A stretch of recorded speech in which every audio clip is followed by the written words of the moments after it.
आज हामी पुनर्निर्माण प्राधिकरणले पुनर्निर्माण गरेको अर्थात्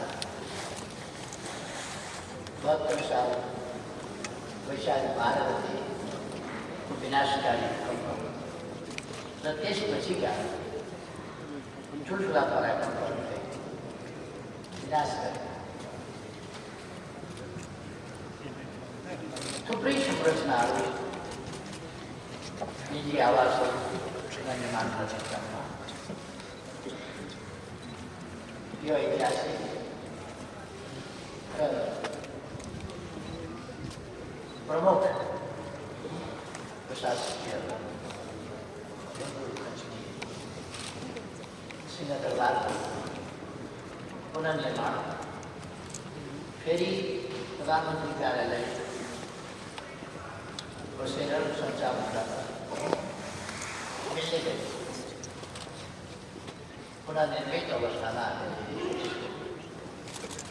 उद्घाटन गरेका छौँ र यो आजबाट पुनः सञ्चालनमा आएको छ। यस अवसरमा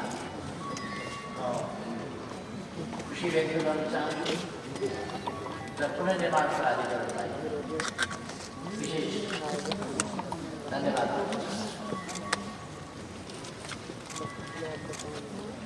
मेरो नेतृत्वमा सरकारले गठन भएको आजबाट 1093 दिन अर्थात् 3 वर्ष पुरा भएको छ। आज हामी प्रतिनिधि सभा विघटन भएको र नयाँ निर्वाचनको मिति तोकिएको विशिष्ट यहाँ प्रेस ब्रिफिङलाई जम्मा भएको छ।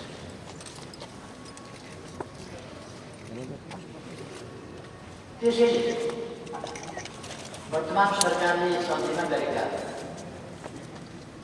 कामको संक्षिप्त विवरण प्रस्तुत गर्नु अघि प्रतिनिधि सभा विघटन किन गर्नु पर्यो भन्ने चर्चा संक्षिप्तमा भयो भने आवश्यक। सुरुदेखि नै सरकार सञ्चालनमा केही अप्ठ्यारा त थिएन। विभिन्न ढङ्गले काममा व्यवहार खडा गरिएको र खास गरी पछिल्लो 1 वर्षदेखि झन्डै 2/3 सांसदको समर्थन प्राप्त यस सरकारले विभिन्न दलको गठबन्धन सरकारले जस्तो लिएको विरोधहरू थाल्छ। एकातिर जनताको उच्च आकांक्षा सम्बोधन गर्नुपर्ने, अर्कोतिर आफ्नै खुट्टामा अल्झिएर फर्मले चाहिँ सरकारले काम गर्नै नपाउने अवस्था सिर्जना। झन्डै 3 वर्षदेखि संवैधानिक आयोगको पदाधिकारीको जुन कुरा चर्चाएका छ नियुक्ति प्रक्रियामै जान नपाउने अवरोधहरू संसदलाई बिजनेस सरकारले तर 74 भाग्ने संसदमा पेश भएका कुनै विधेयक हाउसमा छलफलमा लगे बल्ल तल्ल संसदीय समितिमा पुगेका विधेयकहरू अनावश्यक छलफलकै गोलचक्करमा फसिरहेका छन् अथवा फसाएका छन्। सरकारले निर्णयका लागि संसदमा पेश गरेका प्रस्तावहरू समेत निर्णयात्मक प्रश्न गरिरहेका राजदूत खाली नियुक्ति गर्न दिँदैन। संवैधानिक अङ्गमा केही गरी कसैको सिफारिस गरिहाल्यो भने त्यो सम्भव भइहाल्यो भने त्यहाँ पछि गर्न चाहिन्छ र आफ्नै दलका सदस्यले संसदीय सुनवाई समितिमा नियुक्तिहरू गर्नुहुन्छ। यहाँसम्म संसद लको रूपमा प्रस्तुत गरिएको राष्ट्रिय प्राथमिकता प्राप्त आयोजनाको शीघ्र निर्माणका लागि मसौदा गरिएको विकास सम्बन्धी विधेयक र सार्वजनिक खरिद ऐनलाई संशोधन गर्ने विधेयकलाई समेत अल्मा ल्याई सार्वजनिक सेवा प्रवाहमा अवरोध पुर्याए विकासको गतिलाई नै अवरोध पुर्याएको छ। सरकारी निकायले कतिपय कार्यकारी पदमा अनुपयुक्त पात्र अभिशापन वा नियुक्ति नै हुन नदिने गरी एक किसिमले भन्ने हो भने समानान्तर सत्ता सञ्चालनको अभ्यास गरिन्छ। यस्तो स्थितिबाट हामी सकेसम्म अल्मल्याउन नसके न्यौ खोजेर हामी गर्न तहमा आफ्नै दलका साथीहरू एउटा त्यस्तो दुःखपूर्ण स्थिति नेकपाको शीर्ष तहमा रहेका केही नेताहरू अत्यन्त आत्मकेन्द्र र कुण्ठा बाजुका व्यवस्थापिकामा नपरोस् भन्नेमा म हरदम सचेत रहेको। विगत वर्षदेखि लगभग वर्षदेखि समयभन्दा अगावै निर्वाचनको बाटोमा हिँड्न नपर्छ अनेकौं लान्छना सहेर अप्ठ्यारो परिस्थितिलाई अन्यत्र मोड्ने प्रयास मैले धेरै गरेँ।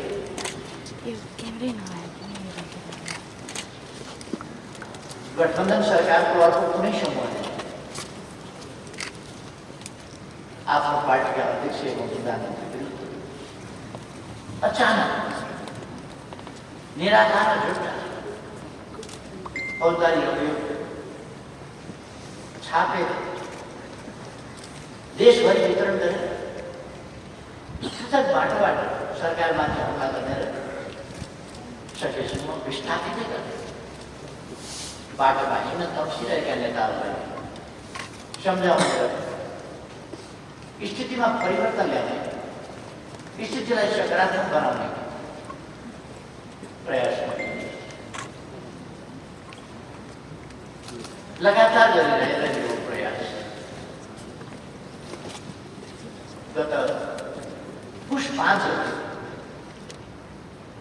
विघटनमा हस्ताक्षर हुनुभन्दा अगाडिसम्म 2 बजेसम्म लगातार गरिरहेको यो झुटो लाग्छ, झुटो अभियोग, यो यस्ता खालको कुराहरू नगरौँ। यस ढङ्गले निराधार झुट आरोपका साथ मिल्याउने प्रयास गरौँ र स्वस्थ ढङ्गले पार्टी पनि चलाउँ, स्वस्थ ढङ्गले सरकार पनि चलाउँ भनेर मैले प्रयास गरेँ। यो पुष 5 गतेसम्म 5 गतेको पनि अपराह्नसम्म मैले लगातार प्रयास गरेँ र प्रतिनिधि सभा विघटन गर्नुहुँदा मैले धेरै पढेँ, सोचेँ र विघटन गर्नु नपरोस् भनेर प्रयास गरेँ। मैले सोचेँ कि विद्यमान अवस्थामा वैकल्पिक सरकारको सम्भावना छ।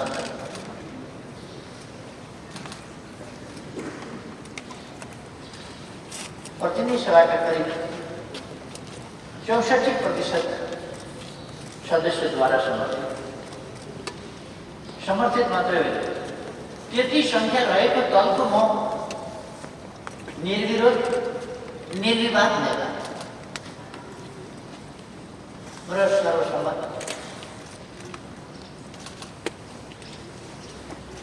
जसो प्रकार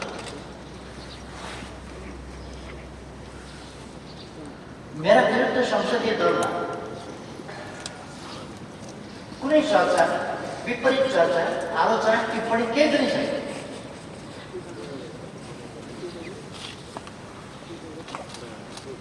पार्टीमा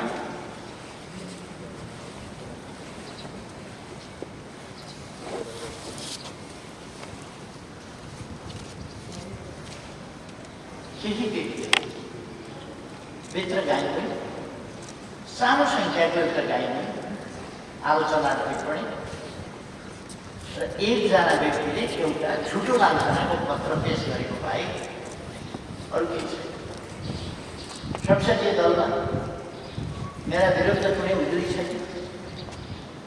उजुरी नभएको मात्रै होइन, संसदीय दलका सदस्यहरूबाट कुनै समस्या पर्यो अथवा बैठक गर्न पर्यो भन्ने कुनै माग पनि गर्न सक्दैन। त्यस्तो माग संसदीय दलका उपनेता समक्ष पनि आएको छैन। प्रमुख सचेतक सचेतकसम्म मुख्य सचेतक सचेतकसम्म पनि आएको छैन। र दलमा मात्रै होइन, पार्टीभित्र पनि संसदीय दलको नेता बदल्नुपर्छ भन्ने कुनै कुरा उठेको भए पनि त्यो सम्भव पनि थिएन। यस्तो अवस्था नेकपाभन्दा बाहिरबाट जहाँ 36% जस्तो संख्या छ, त्यो संख्या जतिपल्ट गरे त्यो 51% त पुग्दैन। 36% भनेको 36% कुनै वैकल्पिक सरकारको कतै सम्भावना छैन।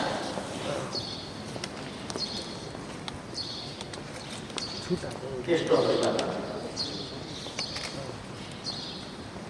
बेठिक ढङ्गले अस्वस्थ ढङ्गले अगाडि बढेको एउटा विग्रहको बाटो रोज्नु मात्रै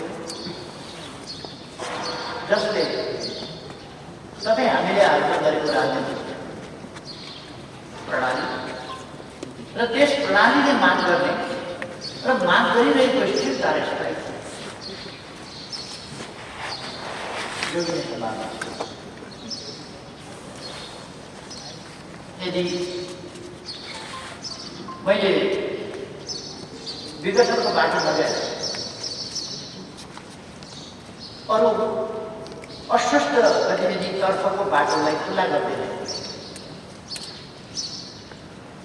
एउटा एकीकृत पार्टी नरहने, कसैसँग बहुमत नरहने, विभिन्न समीकरणका खेलहरू सुरु हुने, अनेक प्रकारका खेलहरू सुरु हुने र देश अस्थिरता र अस्थायित्वतिर जाने ती सम्भावनाहरू स्पष्ट देखा। फेरि उही 6-8 महिना 9 महिनामा सरकार परिवर्तन हुने, त्यसको निरन्तर अनियन्त्रित श्रृङ्खला सुरु हुने, त्यस बाटोमा राष्ट्रिय राजनीति जाने भएकै त्यो सम्भावना। त्यसबाट देशलाई जोगाउनु आवश्यक थियो, जरुरी थियो। त्यसैले प्रतिनिधि सभाको उपाधि यस कार्यकालमा राजनीतिक अस्थिरताको खेल मैदान बन्न दिनु हुँदैन। त्यस्तो बन्न दिने कि अर्को विकल्पमा जाने प्रधानमन्त्रीको हैसियतले मेरा साथ धेरै विकल्प थिएन, दुईटा मात्रै विकल्प कि मैले राष्ट्रिय राजनीतिलाई अस्वस्थ फोहोरी खेलतर्फ जान दिन मन्जुर गर्नु पर्थ्यो कि हामीले प्राप्त गरेका उपलब्धिको रक्षा गर्दै ती उपलब्धिहरूलाई व्यावहारिक रूपमा कार्यान्वयन गर्दै स्थिरता स्थायित्वको बाटोमा र खास गरी जनताको अभिमतबाट निर्णय गर्ने अँध्यारा कुराका षड्यन्त्रबाट र केही व्यक्तिका साझाबाट राष्ट्रिय राजनीति प्रदूषित हुने बाटोतर्फ जान जनताको जनमत ताजा जनादेशबाट राष्ट्रिय राजनीतिलाई अगाडि बढाउनु पर्ने आवश्यकता छ। गत निर्वाचन जनतालाई विजय भयो भने अथवा मेरो नेतृत्वको गठबन्धनलाई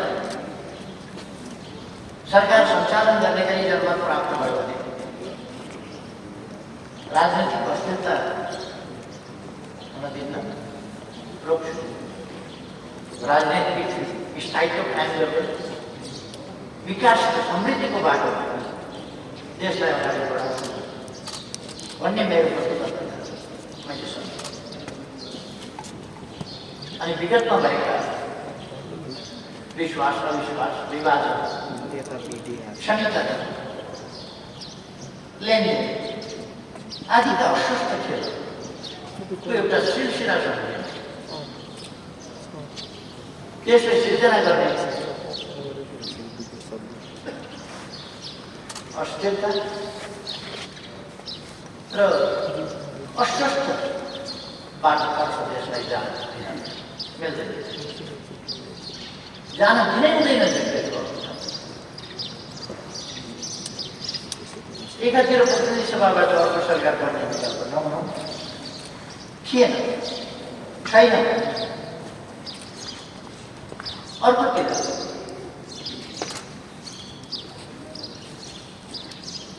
मजबुत सरकार एउटै दलको लगभग 64% मजबुत सरकारलाई आफ्नै दलभित्र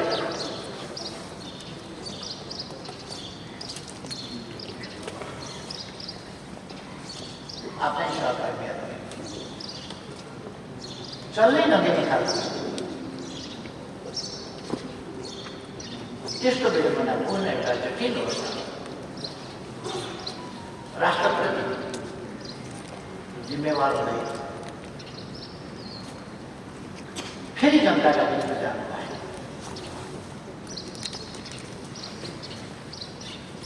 जनताले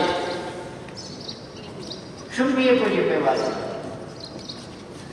केही नयाँ प्रवृत्ति त नयाँ होइन, तर पनि यस परिस्थितिमा बहुमतको सरकार भइसकेपछिको परिस्थितिमा पनि केही प्रवृत्तिहरू देखाउँछ है। हिजो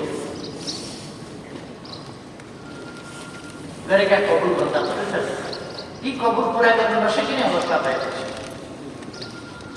जनताले जुन मेरो अगुवाई र मेरो नेतृत्व र मेरा पहलमाथि विश्वास गराउनु भएको थियो, त्यो विश्वास फेरि मैले जनताका बिचमा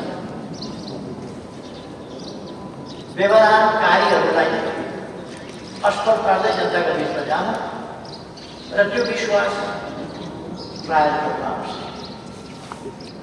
त्यसका लागि जनताका बिचमा यहाँहरूले दिनुभएको जो विश्वास थियो, त्यो विश्वास कार्यान्वयन गर्न तपाईँहरूले जुन जिम्मेवारी दिनुभएको थियो त्यो जिम्मेवारी पुरा गर्न, तपाईँहरूका अगाडि मैले जुन कबुल गरेको थिएँ त्यो कबुल गर्न पुरा गर्न। त्यसका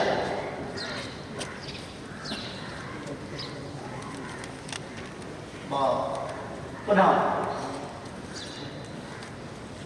जनताका बिचमा जानुपर्छ, ताजा जनादेश पाउनुहुन्छ भन्ने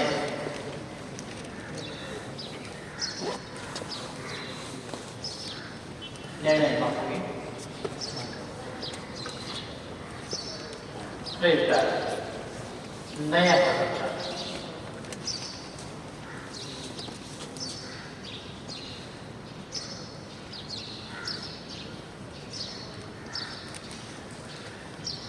प्रतिनिधि सभा विघटन, प्रतिनिधि सभाको विघटन अर्थात् विघटनको सिफारिसलाई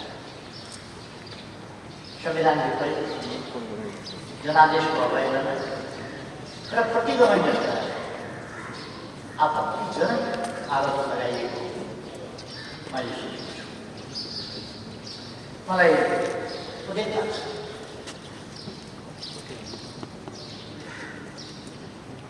साथीहरू के वास्तवमै बहस गर्दै हुन्छ या लान्छना मात्रै ठोकर्न चाहियो? उहाँहरू केलाई प्रतिगमन गर्छ? के हो प्रतिगमन? निर्वाचन प्रतिगमन हो। निर्वाचन हुँदा बहुदलीय प्रतिस्पर्धात्मक राजनीतिक प्रणाली त्यो समाप्त हुन्छ। हामीले बोलेको प्रणाली हो प्रथम कदाचित संसद चल्न सकेन वा संसदले राम्ररी फङ्सन गर्न सकेन वा सरकारलाई काम गर्न दिएन भने अनि गर्ने के थियो? देशलाई अस्वस्थ राजनीतिको गोलचक्करमा फसिरहन दिने, जनताका बिचमा जान परेन। जनताका बिचमा जाँदा, जनादेशका लागि जाँदा यदि प्रतिगमन हुन्छ भने कमसेकम 1.5-2 वर्षपछि त चुनाव आउँछ नै, फेरि प्रतिगमन त रोक्न सकिने त भएन। हाम्रो प्रणालीले चुनाव त गराउँछ, चुनाव गराउनेले के प्रतिगमन हुन्छ भने त फेरि प्रतिगमन त हुने नै। निर्वाचनलाई प्रतिगमन गर्नुभएको केलाई प्रतिगमन?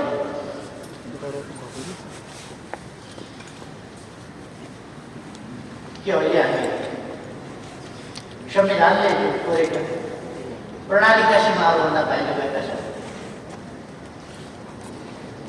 त्यसभन्दा हामी के पछि हटेका छौँ?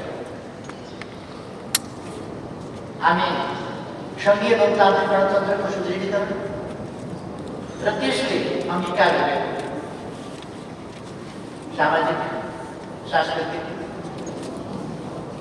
मूल्य मान्यताका विरुद्धमा छौँ कि हामी जनतासँग मत माग्ने र उनीहरूले चुनेका प्रतिनिधिबाट शासन सञ्चालन गर्ने बाटोबाट अरू बाटोमा हिँडेका छौँ? यो चुनाव गर्दा अरू बाटोमा हिँड्यो कि मैले अब चुनाव गराउन, अब म सधैँ शासनमा बसिरहन्छु भने हल्ला चलाए जस्तै म भन्दैछु वैशाख 17 र 27 गते चुनाव गराउँछु भनेर भनिरहेको छु। निर्वाचन त्यसको तयारीमा लागिरहेका छ। कुनै हालतमा चुनाव गराउँदैन भनेर उहाँको राजनीति गर्नुहुन्छ कि ज्योतिष शास्त्र पढ्नुहुन्छ? जन्मकुण्डली पल्टाउनुहुन्छ कि राजनीति गर्नुहुन्छ? उहाँहरू कस्तो भविष्यवाणी हो उहाँको चुनाव हुँदैन?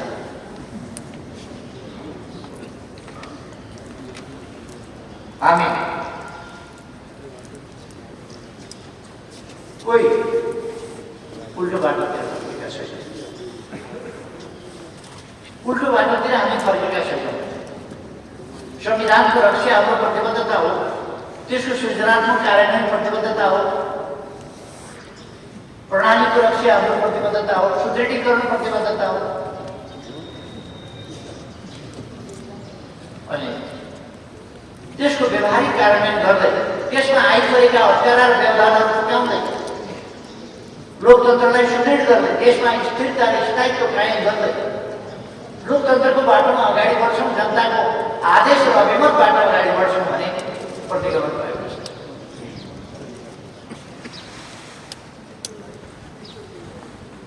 विगतमा छलछाप गरी आफ्नो सरकार भएको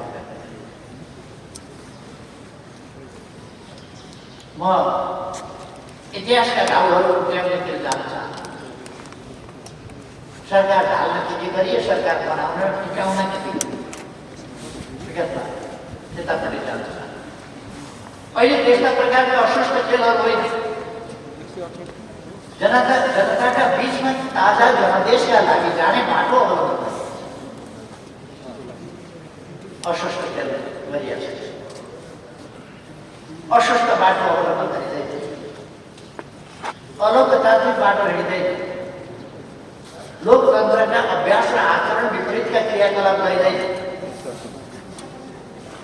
अहिले लोकतन्त्रको मूलमा सार्वभौम सत्ता जनतामा अर्थात् सार्वभौम सत्ता सम्पूर्ण जनताका बीचमा लोकतन्त्रको वास्तविक व्यवहारमा कठिनाई भयो, अप्ठ्यारो आयो र लोकतन्त्रलाई फेरि अनुचित बाटोतर्फ फर्काउन खोज्यो भनेर त्यसलाई रोक्नका लागि जनता नै अग्रसर हो, जनताले नै रोक्न सक्छ। जनताभन्दा माथि कोही छैन। सम्पूर्ण राज्य शक्तिका स्रोत जनता हो। त्यही जनताका बीचमा जाने फैसला लिएर म जनताका बीचमा जान चाहन्छु वा जनताका बीचमा आएको छु भन्दा प्रतिज्ञा गर्नु कसरी म सरकार टाँसिरहन खोज्नु जसरी पो अलोकतान्त्रिक हुन्छ, जनताका बीचमा जानु कसरी अलोकतान्त्रिक र प्रतिज्ञा।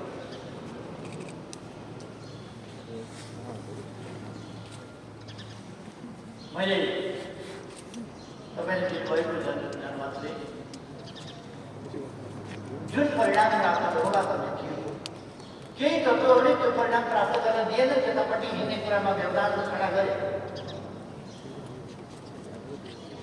यसको न्याय यो राजनीतिक मुद्दा, राजनीतिक मामला, यो देवानी वा फौजदारी प्रश्न होइन। राजनीतिक प्रश्न भएको हुनाले राजनीतिक प्रश्नको निरूपण सार्वभौम सत्ता सम्पन्न राज्य शक्तिका जनतामै जान्छ। त्यसकारण त्यो नतिजा दिन नसक्या मैले पुनः जनताका बीचमा जाने र स्वाभाविक रूपमा अब आउने निर्वाचनले प्रतिनिधि सभाको अन्तर्य अवश्य नै हुँदैन। अहिलेको आत्मविश्वास, अहिलेको त्रासदी, अहिलेका कुतर्कहरूको स्रोत त्यही कि अहिलेको प्रतिनिधि सभा जो हिजो विघटित प्रतिनिधि सभा थियो, जसलाई ठिक ढङ्गले अगाडि बढ्न दिएन, त्यस प्रतिनिधि सभाको अन्तर्य प्रतिनिधि सभा रहन्छ, तर अन्तर्यमा परिवर्तन आउँछ। तर त्यसमा अहिलेका अनुभवहरूलाई लिएर सार्वभौम सत्ता सम्पन्न महान जनताले परिवर्तन ल्याउनुपर्छ। के परिवर्तन हुन्छ? प्रणालीमा सुधार भनेको यही, प्रणालीमा आउने परिपक्वता भनेको यही। त्यो परिवर्तन यसमा जान सक्छ। त्यसकारण अघिल्लो जनादेश उपयुक्तै जनादेश थियो, तर जनादेशबाट आएका व्यक्तिहरू पात्रहरू उपयुक्त भएनन्, जसले गर्दा पुनः निर्वाचनमा गएर नयाँ पात्रहरूको छनौट गर्नु स्वाभाविक हो। परिणाम निर्वाचनको अर्थ हो नयाँ पात्र। यो संविधानको रक्षा, यसको सृजनात्मक कार्यान्वयन, यस प्रणालीको रक्षा, यसको सुदृढीकरण र यसको व्यावहारिक कार्यान्वयन, यी कुराहरू प्रणालीमा क्रमिक सुधार नै। प्रणालीमा क्रमिक सुधार, संरचनाहरू तिनै हुन्, तर संरचनाको अन्तर्वस्था त्यसमा त्यो आवश्यक छ। त्यसकारण नयाँ जनादेश पाऊँ भनेर जनतामा अपिल गरिए।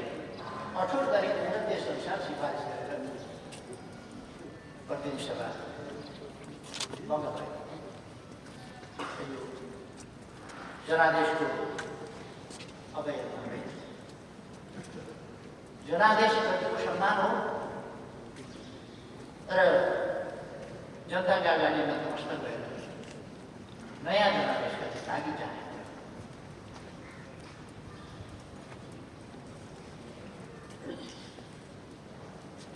निर्वाचनमा यहाँ त कस्तो परिपाटी भयो भने निर्वाचनमा पराजित हुने, उही पराजित व्यक्ति फेरि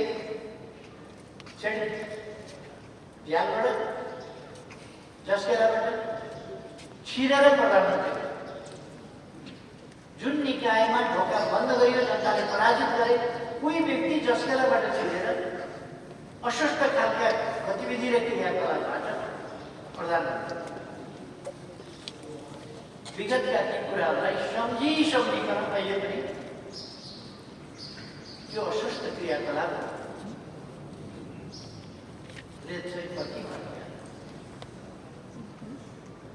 त्यसको लागि सधैँका लागि भूमिका गर्न आवश्यक। त्यस्ता आकांक्षा र त्यस्ता आकांक्षाका लागि अनुचित हरकत त्यो चाहिँ अलोकतान्त्रिक, जनताका बिचमा जाने कुरा अलोकतान्त्रिक होइन।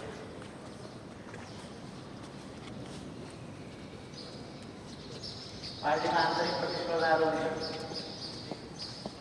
पराजित भएपछि एउटा कार्यकालसम्म, एक अवधिसम्म त्यस पराजयलाई स्वीकार्नुपर्छ र विजयी हुनेलाई सहयोग गर्नुपर्छ। त्यो लोकतान्त्रिक मूल्य।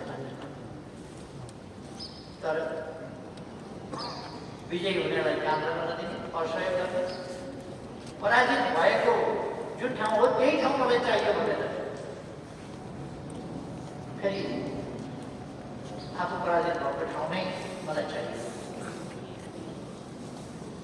अनि विभिन्न प्रकारका अस्वस्थ, अवांछित, गुटबन्दी जस्ता क्रियाकलाप, विभिन्न प्रकारका समीकरणहरू आफू र आफ्ना स्वार्थलाई केन्द्र भागमा राखेर लोकतान्त्रिक प्रणाली, मूल्य मान्यताहरूलाई खराबमा पार्ने कदाचित उचित हुन सक्छ।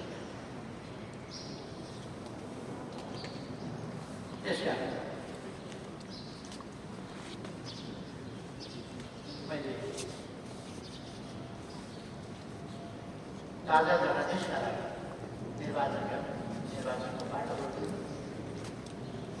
विधिसम्मत, संविधानसम्मत र यो पद प्राप्तिका लागिको अवांछित हरकत होइन, यो प्रणालीका रक्षाका लागि जरुरी हो। त्यो सम्पूर्ण महानुभावहरूमा, दाजुभाइ दिदीबहिनीहरूमा यस अवसरमा स्पष्ट गर्न चाहन्छु।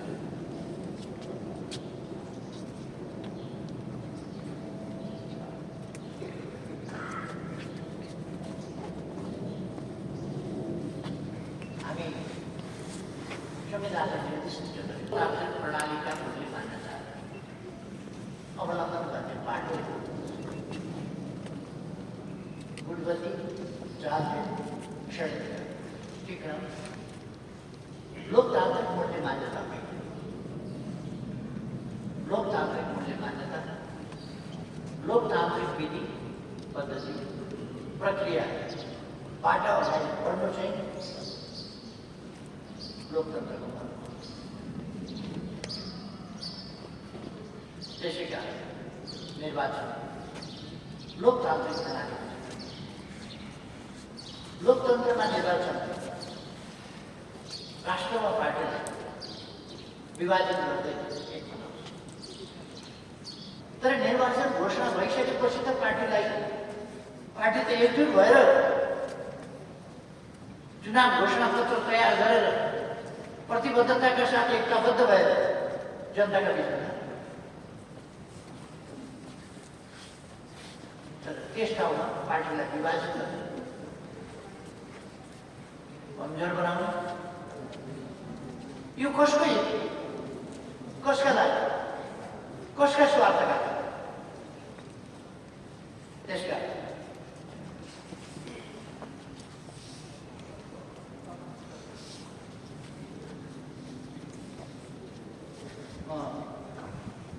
स्पष्ट पार्न चाहन्छु। अहिले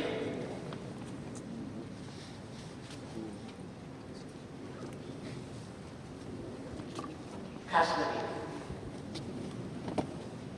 नेपाल कम्युनिस्ट पार्टी नेकपा भित्र नेताहरूबाट जुन प्रकारका अस्वस्थ गतिविधिहरू भइरहेका छन्, ती अलोकतान्त्रिक, गैर जिम्मेवार छन् र ती संविधान सम्मेलन हुने प्रश्न छ। प्रतिनिधि सभाको विघटन र ताजा जनादेशका लागि नयाँ निर्वाचनमा जाने भने पार्टीलाई पनि एकजुट बनाउने कुरा हो, अरू पार्टीहरूलाई पनि एकजुट बनाउने कुरा हो, पार्टीहरूभित्र पनि पार्टीहरू बीच पनि लोकतन्त्रका आधारभूत मूल्य मान्यता र राष्ट्रिय हितका बृहत्तर सवालहरूमा एकताबद्ध बनाएर लाने कुरा हो र पार्टीभित्र खास उद्देश्यमा र पार्टीहरूभित्र बृहत्तर लोकतान्त्रिक मूल्य मान्यता र देश विकासका प्रश्नमा पार्टीहरूलाई पनि एकता कायम बस्ने उद्देश्यका साथ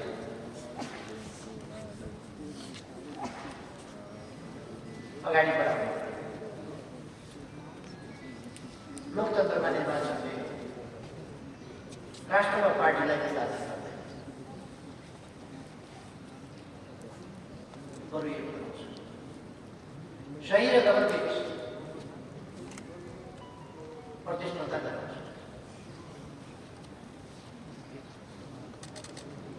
पार्टीलाई आफ्ना एजेन्डामा केन्द्रित गर्छ। निर्वाचनको घोषणा पछि विजय हासिल गर्न, निर्वाचनमा आफ्नो उद्देश्य पुरा गर्न अझ सुदृढ एकताका साथमा त्यहाँ त उल्टो भइरहेको छ। त्यसका एकताका विपरीत विभिन्न नियम बनाएर अनेक ताकत पार्टी विभाजन गर्नु, यो प्रयास एउटा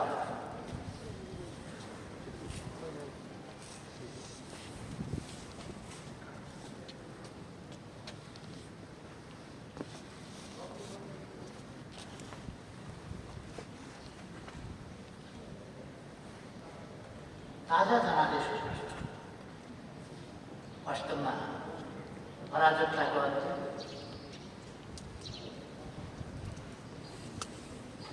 र राजनीतिक स्थिरताका लागि संविधानको रक्षा, राष्ट्रिय स्वाधीनता र समृद्ध नेपाल, सुखी नेपाली राष्ट्रिय आकांक्षा परिपूर्ण अविचलित यात्राका त्यसको निरन्तरता यो कदम हाम्रो लोकतान्त्रिक प्रणालीलाई समीकरण र गठबन्धनको थोरै खेलबाट चाल्यो एउटा बाध्यात्मक अत्यावश्यक र अहिलेको लागि अपरिहार्य।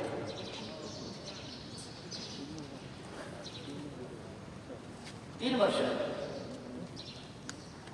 2074 साल फागुन 3 गते मैले प्रधानमन्त्रीको रूपमा शपथ ग्रहण गर्दा संघीयता कार्यान्वयन साथै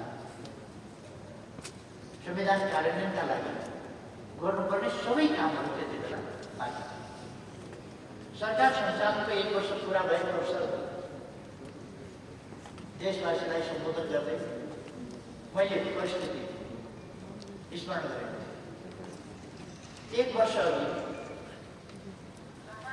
जिम्मेवारी सम्हाल्दा सङ्घ प्रदेश र स्थानीय तह संवैधानिक व्यवस्था हामीसँग थियो, तर तदनुरूप न्यूनतम कानुनी, संस्थागत र भौतिक संरचना हामीसँग थिएन। स्थिति यस्तो देखियो, केन्द्र तोकिएको छ, प्रदेश प्रमुखको कार्यालय, संसद छ, सञ्चालन गर्न भवन छ, अगाडि कामका डगलुक छ, तर जनशक्ति छैन, कानुन छैन, कार्यविधि छैन, आर्थिक कार्यप्रणाली र वित्तीय व्यवस्था केही नै छैन। तसर्थ हाम्रो हिँड्दैछ, पाइला हिँड्दैछ, जस्तो अतीतमा जस्तो हो त्यस्तो हुनुहुन्न भनेर काम म स्मरण गर्दैछु। हामीले पहिलो वर्षको कार्यकाल राज्यको संरचनागत व्यवस्थापन र समृद्धिको आधार वर्ष मानेका छौँ। अन्तर प्रदेश समन्वय,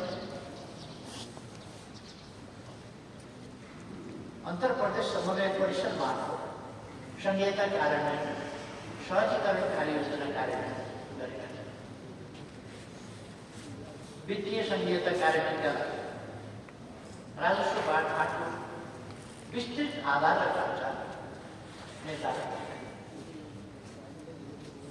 वित्तीय समीकरण अनुदानको दर, सशर्त अनुदान आधारहरू, समपूरक र विशेष अनुदान सम्बन्धी आवश्यक कार्यविधि तयार पार्नु। प्रदेश र स्थानीय तहको घाटाबन्दीको व्यवस्थापन, सञ्चित कोषहरू तथा राजस्व बाँडफाँडका विभिन्न कोष सञ्चालन जस्ता प्राविधिक विषयहरूको बिना बिना टुङ्गो लगाएका छौँ। हामीले त्यतिखेर योजना तथा बजेट, एकीकृत सम्पत्ति कर, आर्थिक न्यायिक समितिको कार्य सञ्चालन, खरिद तथा सार्वजनिक ऋण जस्ता विषय, स्थानीय तहका 51,465 जना पदाधिकारी र कर्मचारीहरूलाई प्रशिक्षित गरियो र संघीयताको मान्यताहरू प्रदेश तथा स्थानीय तहहरूका बिचमा कार्यगत पक्षलाई समन्वय गरी एकरूपता कायम गर्न दर्जनौं कार्यविधि, मार्गदर्शन निर्देशिकाहरू, नमुना तयार गरे। थुप्रै नमुना काम तयार गरी प्रदेश र स्थानीय तहलाई उपलब्ध गराएका। यी सबै कारण अहिले प्रदेश र स्थानीय तह धेरै हदसम्म सक्षम स्थितिमा छ। स्मरण गर्नु, 3 वर्ष अघि संघीयता कार्यान्वयन गर्दै गर्दा सङ्घमा कति मन्त्रालय, कति संवैधानिक निकाय, कति विभाग र विभाग स्तरका कार्यालय, कति अन्य आयोग, सचिवालय सहित कार्यालय कायम भन्नेमै भन्यो। प्रदेश स्तरमा कति मन्त्रालय, प्रदेश सभा सचिवालय र कोष तथा खाद्यका नियन्त्रक कार्यालय सहितका निर्देशनालयहरूका सङ्ख्या, डिभिजन र कार्यालयहरू कति कायम गर्ने भन्ने स्पष्टीकरण थिएन। 753 स्थानीय तहको वर्गीकरण र संगठन संरचना स्वीकृत हुनै नदिने। त्यस्तो परिस्थितिमा प्रदेश र स्थानीय तहका लागि आवश्यक संगठनात्मक संरचना स्वीकृत गरियो। कर्मचारी समायोजन जस्तो जटिल काम 1 वर्षभित्रै सम्पन्न गरे। सङ्घ, प्रदेश र स्थानीय तहमा आवश्यक जनशक्ति व्यवस्थापन। अहिले यी कामहरू सहजै सम्पन्न भएका छन्। 3 वर्षपछि आज फर्केर हेर्दा यी विषयमा हामीले सन्तोषजनक उपलब्धि हासिल गरेका छौँ। संविधान कार्यान्वयनका लागि आवश्यक नीतिगत व्यवस्था, संस्थागत तथा भौतिक संरचना तयार गरेका छौँ। पहिलो वर्ष सरदर 5 दिनमा एउटा विधेयक मसौदा गरी मौलिक हक कार्यान्वयन सम्बन्धी 16 कानुन सहित 25 कानुन सङ्घीय संसदबाट पारित, दर्जनौं विधेयकहरू सङ्घीय संसदमा प्रस्तुत, 4 दर्जनभन्दा बढी नियमावली र गठन आदेशहरू, 3 दर्जन निर्देशिका, कार्यविधि र मापदण्ड जारी गरे। दोस्रो वर्ष थप 30 नयाँ कानुनहरू निर्माण भए। तेस्रो वर्ष थप 34 रहे। यस अवधिमा कुल 89 नयाँ कानुनहरू निर्माण भए। संविधान सम्मत नभएका स्वयं कानुनहरू संशोधन गरे। यस अवधिमा संविधान पूर्णतः कार्यान्वयनमा आएको छ। सबै पक्षलाई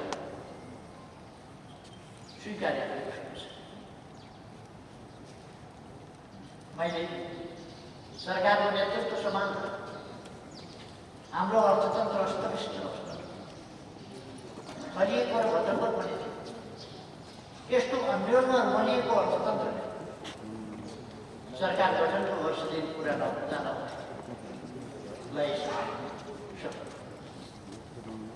सरकारको पहिलो वर्षमा करिब 7% आर्थिक वृद्धि,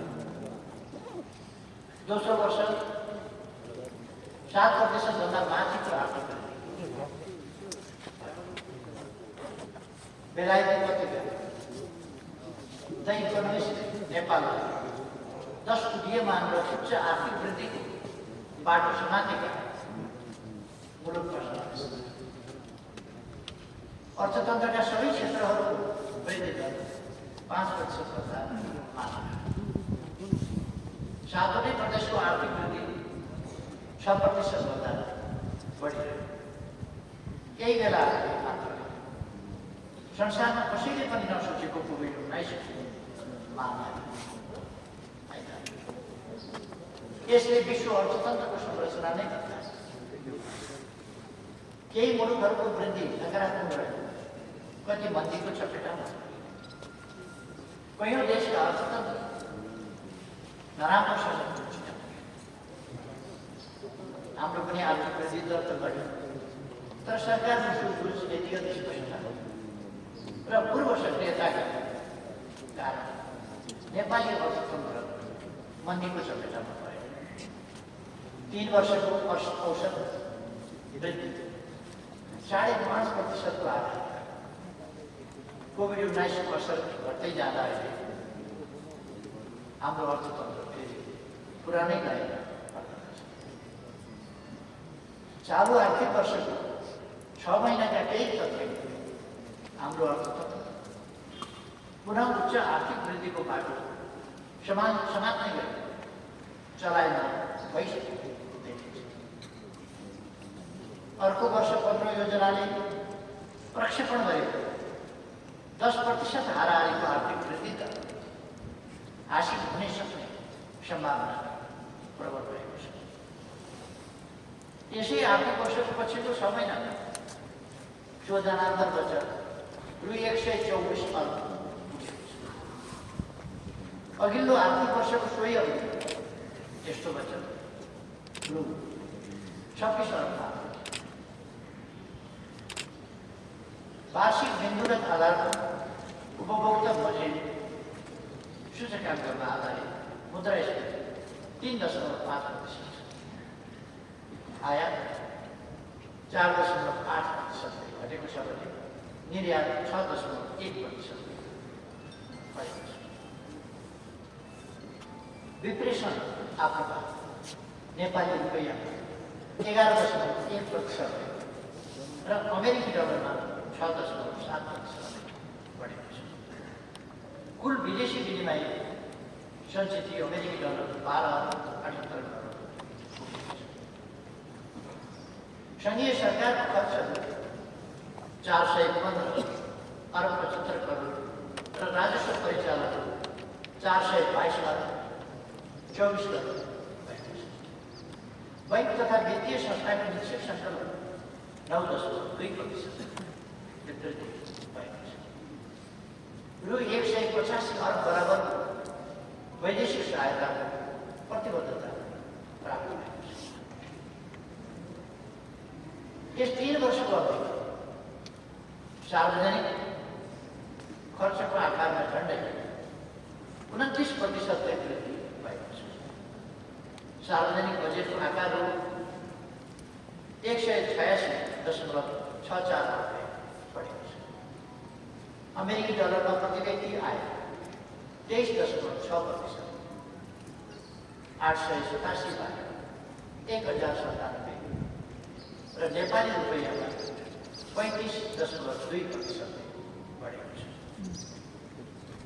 9 लाखभन्दा बढी जनसङ्ख्यालाई निरपेक्ष गरिबीको रेखाबाट माथि उकालिएको छ। यदि कोभिड-19 को महामारी हुँदैन यो सङ्ख्या 15 लाखभन्दा माथि। संयुक्त राष्ट्रसङ्घीय मानव विकास प्रतिवेदनले मानव विकास सूचकाङ्कमा 5% बढी बिन्दुगत वृद्धिले कोभिड-19 को चपेटामा पर्दा नेपालमा गरिबी नबढेको भोकमरी नरहेको देखाएको छ। अति छरिएको बस्ती र भौगोलिक रूपमा विकट 5वटा बाहेक सबै स्थानीय तहमा बैंक तथा वित्तीय संस्थाका शाखा भएका छन्। बैंकिङ सेवा उपलब्ध छ। 3 वर्ष अघि 753 मध्ये बैंक तथा वित्तीय संस्था पुगेका स्थानीय तहको सङ्ख्या 374 मात्रै थियो। खोलौँ बैंक खाता अभियान पछिल्लो 1.5 वर्षको अवधिमा मात्र 68 लाखभन्दा बढी बैंक खाता थप भएका छन्। बैंकिङ क्षेत्रबाट निजी क्षेत्रमा जाने खर्च 72% बढेको छ। रु 3,863 लाख पुगेको छ। व्यावसायिक आयकरको दायरा 3 वर्ष अघिको तुलनामा झन्डै 4 लाखभन्दा बढी अथवा 52.2% बढेको छ।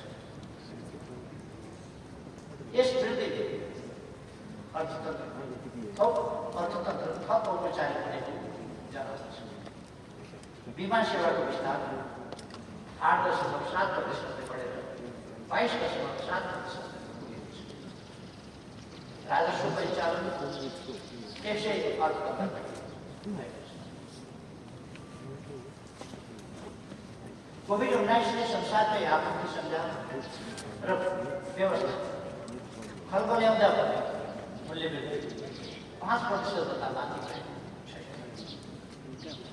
प्रदेश र स्थानीय विकासलाई रु 1,045 लाखभन्दा हस्तान्तरण गरिएको छ। 2076 सालदेखि पेट्रोलियम पाइपलाइन सञ्चालनमा आएपछि रु 2.35 करोड बराबरको लागि बचत भएको छ। यो परियोजना 2.5 दशकदेखि चर्चामा छ तर कार्यान्वयन भइरहेको छ। मैले भारतीय समकक्षसँग संयुक्त रूपमा शिलान्यास गरेको 17 महिनामा यो परियोजना सफल छ। प्रधानमन्त्रीको रूपमा मेरो अघिल्लो कार्यकालमा शिलान्यास गरिएको ऐतिहासिक तथा पुरातात्विक महत्त्वको रानीपोखरी वर्तमान सरकारबाट जनतासँग जाने अहिले रानीपोखरीको पुरा निर्माणको काम सम्पन्न भएको छ र त्यो उद्घाटन भइसकेको छ। विश्वज्योति हलदेखि त्रिपुरेश्वरसम्म खुल्ला रहने बृहत टोलिकर योजना अन्तर्गत यसको थप सौन्दर्यीकरणको कार्य हुँदैछ। भूकम्पबाट क्षतिग्रस्त धराहरालाई ऐतिहासिकता र आधुनिकता पनि नेपालको गौरवको रूपमा पुर्याउने म बनाउँछु मेरो दरबार अभियान मैले अघिल्लो कार्यकालमा सरकारबाट हटाउने निर्माण कार्य थाल्न आवश्यक पूर्व तयारी सकियो। जनस्तरबाट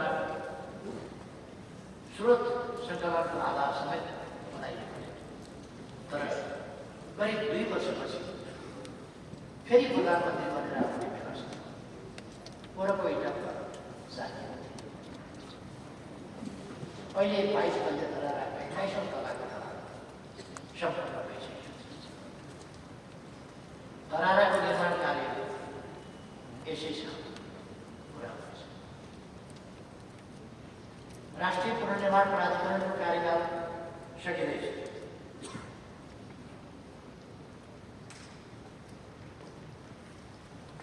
यसले आफ्नो जिम्मामा रहेका कयौं निर्माण कार्य अनि सम्पन्न गर्दैछ। यस अवधिमा निजी आवास 4,61,648 थप सहित 5,59,461 को निर्माण सम्पन्न भएको छ। 3 वर्ष अघि जम्मा 97,813 मात्र निजी आवास निर्माण भएको छ। पुनर्निर्माण गर्नुपर्ने 415 सरकारी निकायका भवनको 95% निर्माण कार्य सम्पन्न भएको छ।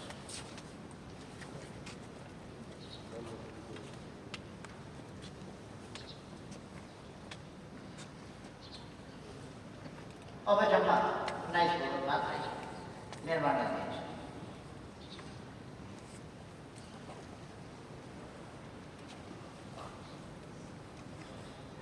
सुरक्षा निकायका भवन 163 थप सहित 207 भवनको निर्माण सम्पन्न भएको छ।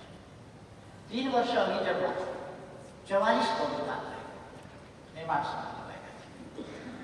यो सम्पूर्ण निर्माण कार्यको 96%। विद्यालय भवन निर्माणाधीन 7,553 मध्ये 2,950 थप सहित 6,085 विद्यालय भवनको निर्माण सम्पन्न भएको छ। नेपालको सबैभन्दा पुरानो दरबार हाइस्कुलको पुनर्निर्माण कार्य सम्पन्न भएको छ। स्वास्थ्य संस्थाका भवन 115 थप सहित 698 निर्माण सम्पन्न भएको छ। पुरातात्विक सम्पदाहरू 485 थप सहित 565 सम्पदाको पुनर्निर्माण कार्य सम्पन्न भएको छ। 3 वर्ष अघि जम्मा 80 पुरातात्विक सम्पदाहरू मात्र निर्माण सम्पन्न भएको छ। 4,720 आवास निर्माण गरी सुरक्षित स्थानमा स्थानान्तरण गर्नुपर्ने जोखिमयुक्त बस्तीको पुनर्निर्माण कार्य सम्पन्न भएको छ। 3 वर्ष अघि जम्मा 206 भवन मात्र निर्माण भएका थिए। यस अवधिमा 12,284 भूमिहीनहरूलाई यथास्थानमा बसोबास गर्न जग्गा खरिदका लागि 2 लाखका दरले अनुदान उपलब्ध गराइएको छ। सिंहदरबारको पश्चिम मोहल्ला, बसन्तपुर दरबार क्षेत्र, बबर महल, केशर महल जस्ता ठुला भवनहरूको प्रबलीकरण कार्य अन्तिम चरणमा पुगेको छ। ऐतिहासिक काष्ठमण्डप निर्माण कार्य यसै वर्ष सम्पन्न हुँदैछ।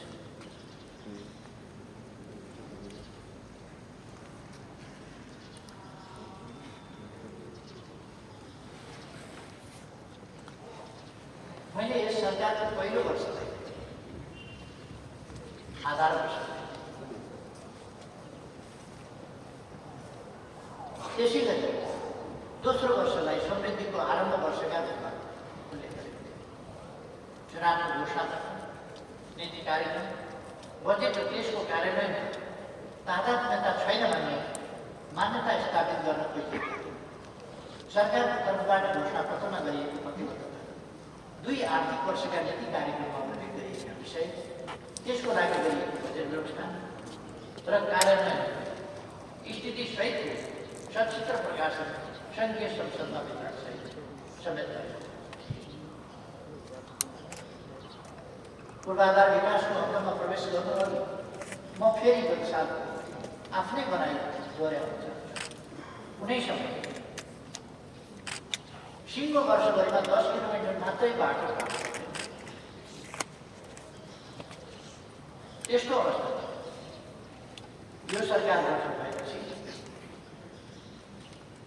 प्रतिदिन करिब 5 किलोमिटरभन्दा बढीका तरिका निर्माण भइरहेको छ अथवा 5.7 किलोमिटर। कोरोना महामारीले काममा असर पारेको झन्डै 1 वर्ष, तर तथ्यले यसलाई आज पनि पुष्टि गर्छ। यस 3 वर्षको सङ्घ प्रदेश र स्थानीय तहसहित निकायहरूबाट कालोपत्री सडक 5,498 किलोमिटर निर्माण। यस अवधिमा थप 2,718 किलोमिटर निर्माण भएको सडक विभागद्वारा निर्मित कालोपत्री रणनीतिक सडक पुल 15,867 किलोमिटर। शहरी विकास मन्त्रालयद्वारा थप 412 किलोमिटर कालोपत्री सडक निर्माण भएको छ। सातौँ प्रदेशबाट 1,143 किलोमिटर सडक कालोपत्री गरिएको छ। स्थानीय स्तरका थप 1,225 किलोमिटर कालोपत्री सडक निर्माण भएको छ। खण्डस्मित 1,463 किलोमिटर थप भई 8,419 किलोमिटर निर्माण भएको छ। माटी सडकको लम्बाइ 9,109 किलोमिटर पुगेको छ। यस अवधिमा तराई मधेसमा 1,600 किलोमिटरभन्दा बढी कालोपत्री सडक निर्माण भएको छ, जसमध्ये तराई मधेस सडक पूर्वाधार विकास कार्यक्रमबाट 2 लेन 516 किलोमिटर रणनीतिक सडक 490 किलोमिटर ग्रामीण राजमार्ग व्यापारिक मार्ग विस्तार आयोजना अन्तर्गत 94 किलोमिटर 6 लेनका सडक निर्माण भएको छ। सङ्घीय मामला तथा सामान्य प्रशासन मन्त्रालय अन्तर्गत करिब 60 किलोमिटर सडक र सघन सहरी विकास कार्यक्रम अन्तर्गत 412 किलोमिटर सडक निर्माण भएको छ। कालोपत्री सडक भएका जिल्लाहरूको सङ्ख्या अब 72 छ। सडक पुगेका गाउँपालिका केन्द्रको सङ्ख्या 724 पुग्छ। बाँकी केन्द्रहरूलाई जोड्ने सडक निर्माणका लागि यसै आर्थिक वर्षभित्र थाल्ने गरी सरकारले बजेट घोषणा गरिसकेको छ। नागढुङ्गाको विशेष रूप मार्गको निर्माण कार्य सुरु भएको छ। सिद्ध बाबा स्वरूप मार्ग निर्माणको लागि बजेट व्यवस्था गरिएको छ। टोखा छरे र बेत्रबन्दी दिशापूर्वेशी सुरुङ मार्ग विस्तृत परियोजना प्रतिवेदन तयारीको चरणमा छ। 3 वर्षमा सङ्घ प्रदेश र स्थानीय तहका गरी थप 915 सडक पुल निर्माण भएको छ। नेपालकै दोस्रो लामो सिस्निया गढवा राप्ती सडक यसै अवधिमा सम्पन्न भएको छ। 416 ग्रामीण सडक पुलसहित सडक पुलको कुल सङ्ख्या 3,136 पुगेको छ। हालसम्म 130 वटा पुल विस्थापित गरी जोड्ने निर्माण भएको छ। सीमा नदी महाकाली सहित 5 स्थानमा जोड्ने पुल निर्माण कार्य बाँकी छ। प्राविधिक हिसाबले तुइन राखी नदी तरी चलाउ गर्ने स्थानमा पानी छैन। यस 3 वर्षको अवधिमा 1,423 जोड्ने पुल निर्माण गरिएका छन्। तथ्यले भन्छ प्रत्येक दिन कम्तीमा 5 किलोमिटर सडक कालोपत्री भएको। हरेक दिन कम्तीमा 1 भन्दा बढी जोड्ने पुल बने। हरेक दोस्रो दिन कम्तीमा एउटा सडक पुलको निर्माण कार्य सम्पन्न भयो। हरेक तेस्रो दिन एउटा ग्रामीण सडक पुलको निर्माण छ। उत्साही निजी क्षेत्रका लगानीकर्ताले कोशी र गण्डकीमा जल यातायात सुरु गरेको छ। मनोकामना, चन्द्रगिरी र कालिम्पोङपछि बुटौल लगायतका देशका विभिन्न भागमा केबल कार सञ्चालन अभियान सुरु गरिएको छ। यस अवधिमा जनताका आवास भवन निर्माणतर्फ एक दिनमा कम्तीमा 12वटा गरी थप 13,065 भवन निर्माण सम्पन्न भएको छ। यस कार्यक्रम अन्तर्गत 34,507 भवनको निर्माण कार्य सम्पन्न गरिएको छ। 5 लाख खर र फुसका छाना हटाउन प्रति परिवारले 50,000 र सस्तोमा काठ उपलब्ध गराइएको छ। फुस तथा खरको छाना जस्ता पाताले प्रतिस्थापन गर्ने कार्यक्रम अन्तर्गत हालसम्म 6,936 फुस वा खरका छाना भएका घरलाई जस्ता पाताले प्रतिस्थापन गरिएको छ। चालु आर्थिक वर्षमा थप 1 लाख घरलाई जस्ता पाताले प्रतिस्थापन गर्ने कार्यक्रमको काम भइरहेको छ।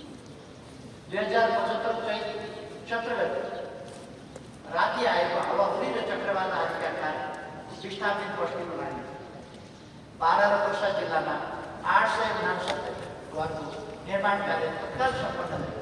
त्यति बेलै सम्बन्धित परिवारलाई अनुदान गरिएको छ। तराई मधेस समृद्धि कार्यक्रमलाई विस्तार गरी 1080 सामुदायिक आवास र 440 सामुदायिक सेवादार निर्माण गरिएको छ।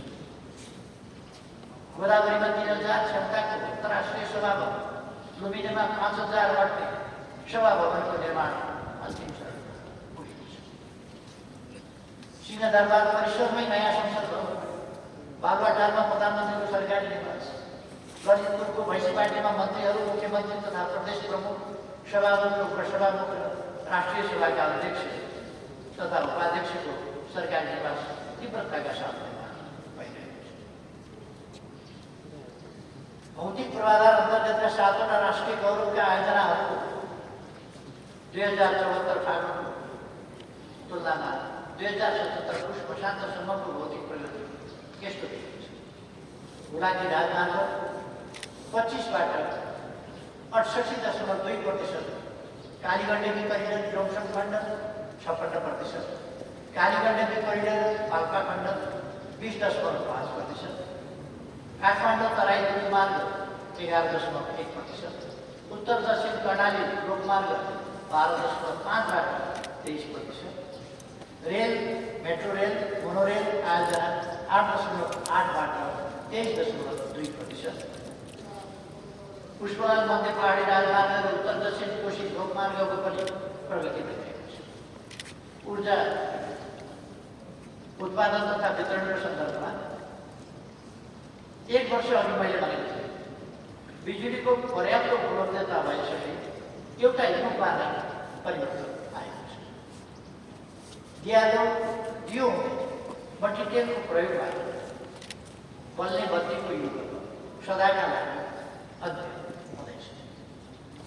यस अवधिमा विद्युत उत्पादन 333 मेगावाटबाट थप भई 1430 मेगावाट पुगेको छ। माथिल्लो तामाकोशी 98.8% सम्पन्न भइसकेको यस परियोजनाबाट यसै आर्थिक वर्षमा 456 मेगावाट विद्युत थप हुने निश्चित छ।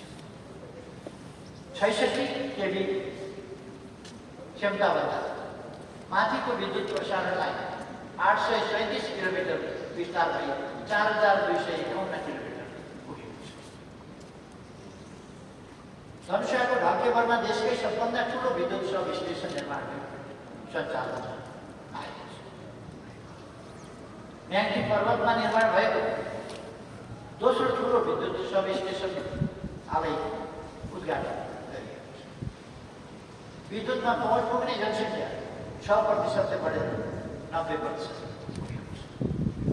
प्रति व्यक्ति विद्युत खपत 110 किलोवाटबाट प्रति घण्टामा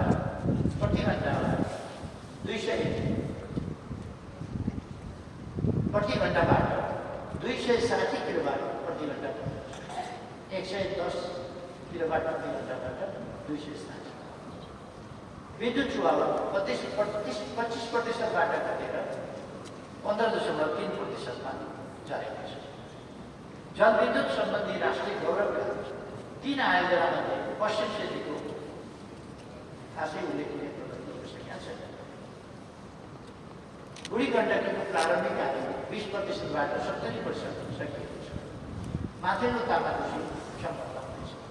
विद्युतका तारलाई भूमिगत गर्ने काम काठमाडौँबाट सुरु गरिएको छ। कृषि पशुपन्छी तथा सिँचाइको क्षेत्रमा कृषिलाई आधुनिकीकरण तथा व्यावसायिकीकरण गर्ने उद्देश्यले प्रधानमन्त्री कृषि आधुनिकीकरण कार्यक्रम थालिएको छ।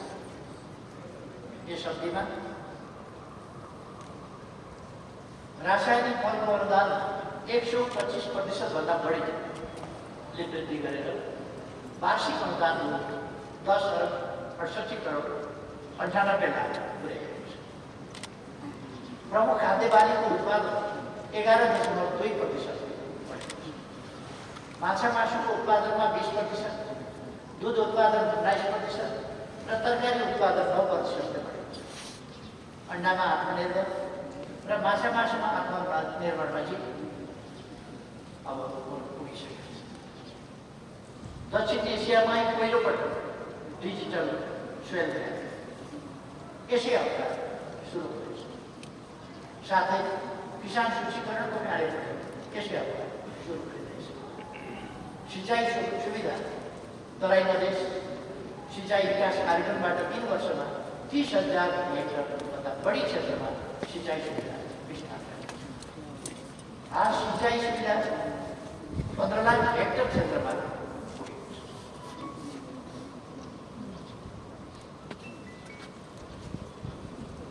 यस अवधिमा सिँचाइतर्फका 6 राष्ट्रिय गौरवका आयोजनाहरूमा कम्तीमा 10%ले भौतिक प्रगति भएको छ। फेरि गवाई डाइभर्सन बहुउद्देश्यीय आयोजनाको प्रगति 20बाट 40% पुगेको छ। रानी डमराको कुलरिया 36%बाट 49%, 49.1% महाकाली सिंचाई 0बाट 16.3%, बबई सिंचाई आयोजना 42बाट 52%, शिक्षा सिंचाई 56.7%बाट 63.7%, सुनकोशी मरिन डाइभर्सनको काम शारदा नहरबाट नेपालले पाउनुपर्ने 10 क्युबिक्स पानीबाट चाँदनी दुधारामा सिंचाइ गर्ने लामो समयदेखि सुरु हुन नसकेको परियोजना तत्काल जनताको तटबन्ध कार्यक्रम अन्तर्गत तटबन्ध निर्माण कार्य 987 किलोमिटर थप भई 1,142 किलोमिटर। लगानी उद्योग तथा वाणिज्य क्षेत्रमा सरकारले यस अवधिमा सार्वजनिक निजी साझेदारी तथा लगानी ऐन र वैदेशिक लगानी तथा प्रविधि हस्तान्तरण ऐन निर्माण कार्यक्रममा ल्याएको छ। 2075 फागुनमा लगानी सम्मेलनको सरकारले आयोजना व्यवसाय सञ्चालनका लागि आवश्यक नीतिगत प्रबन्ध गर्नुका साथै विद्युत आपूर्ति सुनिश्चित गरियो। व्यवसायीहरूसँग सिधै संवाद गर्न प्रधानमन्त्रीको अध्यक्षतामा उद्योग वाणिज्य प्रवर्धन संवाद परिषद यी सबै प्रबन्धका कारण औद्योगिक गतिविधि बढेको छ। विश्व बैंकको व्यवसाय सम्बन्धी सूचकाङ्क 2020ले नेपालको व्यावसायिक वातावरणमा उल्लेखनीय सुधार भएको देखाएको छ। यस अवधिमा रु 212 बराबरको जोखिम बेहोर्न सक्ने गरी कोभिड-19ले प्रभाव निजी क्षेत्र तथा व्यावसायिक जगतलाई राहत उपलब्ध गराउन रु 42 अरबको पुनः कर्जा कोषको व्यवस्था करिब 60,000 साना उद्यमी 5% ब्याज अनुदान सहित रु 1 अरब ऋण पाएका छन्। 1,212 स्वदेशी र 973 विदेशी उद्योगहरू दर्ता भएका छन्। लगानी बोर्ड मार्फत रु 14 खरब बराबरको र उद्योग विभाग मार्फत रु 1 अरबभन्दा बढीको लगानी प्राप्त भएको छ। लगानी सम्मेलन भइरहेकै समयमा 1 खरबभन्दा बढीको प्रतिबद्धता प्राप्त भयो।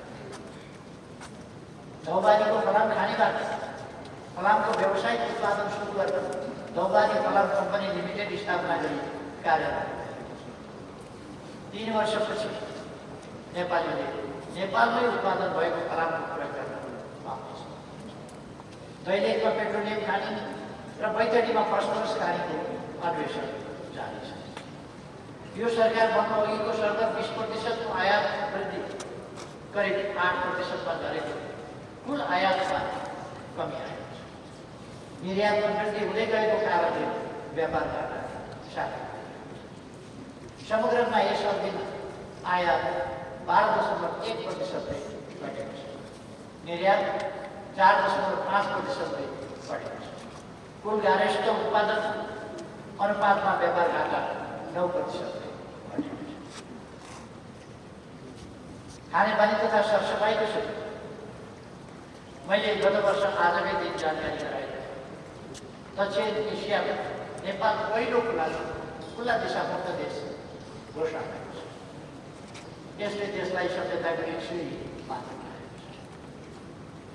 यस अवधिमा 100% जनसङ्ख्यामा आधारभूत स्तरको सरसफाइको पहुँच पुगेको छ।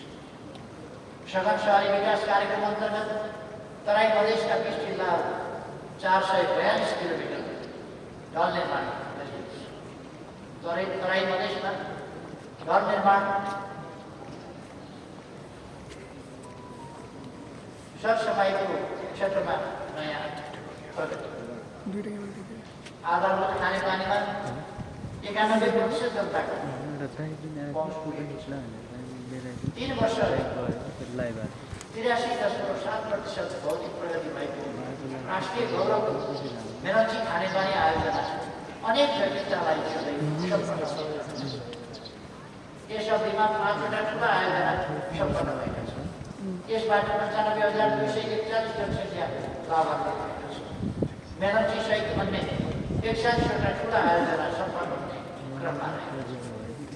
यसबाट 22,58,212 जनसङ्ख्या लाभान्वित हुन्छ। त्यसै गरी 37वटा नयाँ आयोजनाहरू प्रारम्भ गरिएको जसबाट 8,26,289 जना लाभान्वित हुनेछ। ग्रामीण खानेपानीबाट 179वटा आयोजना सम्पन्न भएको छ। यसबाट 1,54,900 लाभान्वित भएको छ। अन्य 161वटा आयोजना सम्पन्न हुने क्रममा रहेका छन् जसबाट 2,06,800 जना लाभान्वित हुनेछन्। प्रदेश र स्थानीय तहबाट समेत खानेपानीलाई प्राथमिकतामा राखेर काम भइरहेको छ। सञ्चार पर्यटन तथा नागरिक उड्डयनको क्षेत्रमा शून्यको स्थितिबाट 77 जिल्लामा 4G सेवा विस्तार भएको छ। इन्टरनेट ग्राहक 51.2%बाट 80.1% पुगेको छ। ग्रामीण दूरसञ्चार कोष अन्तर्गत 31 जिल्लामा निःशुल्क इन्टरनेट सुविधा उपलब्ध भएको छ। मैले हालै मन्त्री परिषदबाट सबै विद्यालय र स्थानीय सेवा प्रदायक संस्थामा इन्टरनेट सेवा पुर्याउने निर्णय हालै भएको छ। जुनसुकै विमान पनि उड्न र बस्न सक्ने गरी त्रिभुवन अन्तर्राष्ट्रिय विमानस्थलको दावामा पुनर्निर्माण गरिएको छ।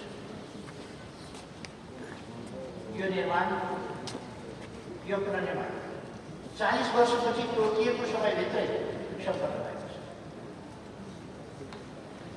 र त्रिभुवन अन्तर्राष्ट्रिय विमानस्थललाई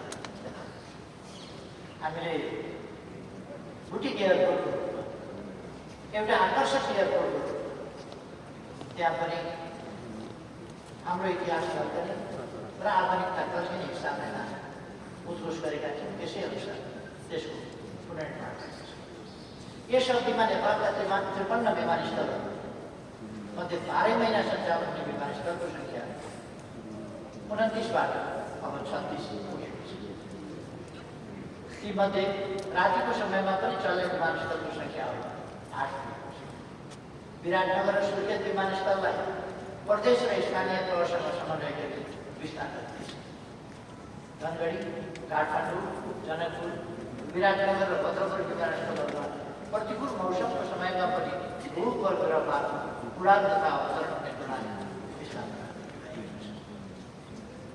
राष्ट्रिय गौरवका आयोजना गौतम बुद्ध अन्तर्राष्ट्रिय विमानस्थलको निर्माण 50%बाट 98.8% सम्पन्न भएको छ। पोखरा क्षेत्रीय अन्तर्राष्ट्रिय विमानस्थल निर्माणको 15%बाट 70% भौतिक प्रगति भएको छ। कोभिड-19 को महामारीमा आएको यी दुवै विमानस्थल अहिले सञ्चालनमा आइसकेका छन्। त्यसै गरी शिक्षा, स्वास्थ्य लगायतका सामाजिक क्षेत्रमा हामीले काफी ठुलो प्रगति गरेका छौँ। शिक्षाको सन्दर्भमा मैले गत वर्ष संयुक्त राष्ट्रसङ्घीय बाल कोष युनिसेफको विश्व प्रतिवेदन a world ready to learn उल्लेख गरे। प्रतिवेदनमा सन् 2000 पछिका 17 वर्षहरूमा नेपालको विद्यालय भर्ना दर 12%बाट 86% पुगेको गरी प्रशंसा गरे। यस अवधिमा आधारभूत तह कक्षा 1 देखि 8 को विद्यार्थी खुद भर्ना दर 92.3%बाट 93.4% पुगेको छ। माध्यमिक तह कक्षा 9 देखि 12 को खुद भर्ना दर 43.9%बाट 47.6% पुगेको छ। 6 वर्ष माथिको साक्षरता दर 78%बाट 85% पुगेको छ। सिटिभिटी अन्तर्गत सञ्चालित शिक्षालय 292 स्थानीय तहमा पुगेका छन्। यस्ता शिक्षालयहरूको सङ्ख्या 570बाट 1042 पुगेको छ। यी शिक्षालयहरूबाट 65,497 जनाले तालिम प्राप्त गरेका छन्। गत वर्षको यही समयदेखि हामी अकल्पनीय महामारी कोभिड-19 को हातबाट झेल्दै विश्वलाई नै हल्लाएको यस महामारी हाम्रो मात्रै होइन, विकसित मुलुकहरूको जनस्वास्थ्य सेवा उपलब्धता र व्यवस्थापकीय क्षमतामाथि पनि गम्भीर प्रश्न छ। हामीले गत वर्षको चैतको सुरुदेखि नै बन्दाबन्दी गरी कोभिड-19 महामारी नियन्त्रणको प्रयास गऱ्यौँ। हामी मात्रै होइन, यस महामारीमा सिङ्गो विश्व नै अनभिज्ञ थियो। हामी पनि यसबारे जान्दैनौँ। सरकारले जे जस्ता प्रयास गरिरहेको ती गलत थिएन। पहिलोपल्ट PCR परीक्षण गर्न मुलुकमा उपलब्ध प्रविधि पर्याप्त थिएन। पहिलो केसको PCR परीक्षण गर्न सङ्कलित स्वाबलाई विदेश लगाउनु पर्छ। स्वास्थ्य सामग्री परिचालन, परीक्षण र उपचारका वास्तविकतासँग मेल नखाने अनेकौँ हल्लाहरू व्यापक थिए। अति हो भन्दै आन्दोलन गर्छु भन्ने गरेको माग 100% PCR टेस्ट अति अव्यवहारिक र अनावश्यक थियो भन्ने कुरा अहिले हामी सबै बुझ्दैछौँ। अहिले 21 लाखभन्दा बढीको PCR परीक्षण भइसकेको छ। आवश्यकता अनुसार यो परीक्षण जारी भएको छ। अहिले PCR परीक्षण ल्याब शून्यबाट 83 पुगेको छ। ल्याबलाई चाहिने सामान र PPE पर्याप्त मात्रामा उपलब्ध छ। माघ महिनाको अन्त्यसम्मको प्रतिवेदन अनुसार सङ्क्रमित सङ्ख्या 2,72,557 छ। यो सङ्क्रमण दर कुल जनसङ्ख्याको 1% कम रहेको छ। निको हुने दर 98.6% छ। कोभिड-19 को मृत्यु दर करिब 1% छ। सरकारले कोभिड-19 विरुद्धको उपचार निःशुल्क गर्ने व्यवस्था मिलाएको छ। मृत्यु हुने मध्ये 90%भन्दा बढीको मृत्यु अस्पतालमा नै कोभिड-19 का सङ्क्रमितलाई आइसियु र भेन्टिलेटरमै राखेर उपचार गर्नुपर्ने प्रशंसा गरी छुट्याएका छौँ। त्यस्ता उपकरणहरू र सुविधाहरू छुट्याएका छौँ। तर हामीले गरेको तयारीको तुलनामा आइसियु प्रयोग गर्ने र भेन्टिलेटरमा राख्नुपर्ने कोभिडका बिरामीको सङ्ख्या निकै न्यून रहेको छ। अहिले हामी सबै नागरिकलाई निःशुल्क खोप उपलब्ध गराउन चरणमा छौँ। विश्वमा कोभिड-19 विरुद्ध खोप लगाउन प्रारम्भ गरिएको 1-1.5 महिनाभित्रै हामीले यो खोप लगाउन प्रारम्भ गरेका छौँ। यसरी खोप अभियान सुरु गर्दै नेपाल दक्षिण एसियामै दोस्रो। माघ 30 गतेसम्म खोप लगाउनेको सङ्ख्या 1,88,983 कोभिड-19ले हामीलाई पनि स्वास्थ्य संरक्षण र सरसफाइमा ध्यान दिन सचेत गराएको छ। त्यसैले अस्पताल र स्वास्थ्य चौकीमा उपलब्ध 6,490 शय्या 38.4% अथवा 2,492 थप गरिएको छ। अस्पताल र स्वास्थ्य चौकीमा उपलब्ध कुल शय्या 8,982 पुगेको छ। यस वर्ष मात्र 309 स्थानीय तहमा आधारभूत अस्पताल निर्माणका लागि एकैपटक शिलान्यास भयो। आगामी 2 वर्षभित्र सम्पन्न हुने स्थानीय स्तरका यी अस्पतालमा थप 8,000 शय्या उपलब्ध हुनेछ। अर्को वर्ष थप 204 स्थानीय स्तरका अस्पतालको निर्माण सुरु गरिनेछ। आइसियु शय्या 400, भेन्टिलेटर सहितको शय्या 300 र उच्च निर्भरता हाई डिपेन्डेन्सीका लागि 2,000 शय्या थपिएको छ। कोभिड-19को महामारीको सामना गर्न क्रमसँगै केन्द्रमा 300 बेड र सबै प्रदेशमा 50 बेडको संक्रामक रोग अस्पताल निर्माण गर्ने प्रक्रिया प्रारम्भ गरिएको छ। सामाजिक सुरक्षाको क्षेत्रमा पनि हामीले त्यसै महत्त्वपूर्ण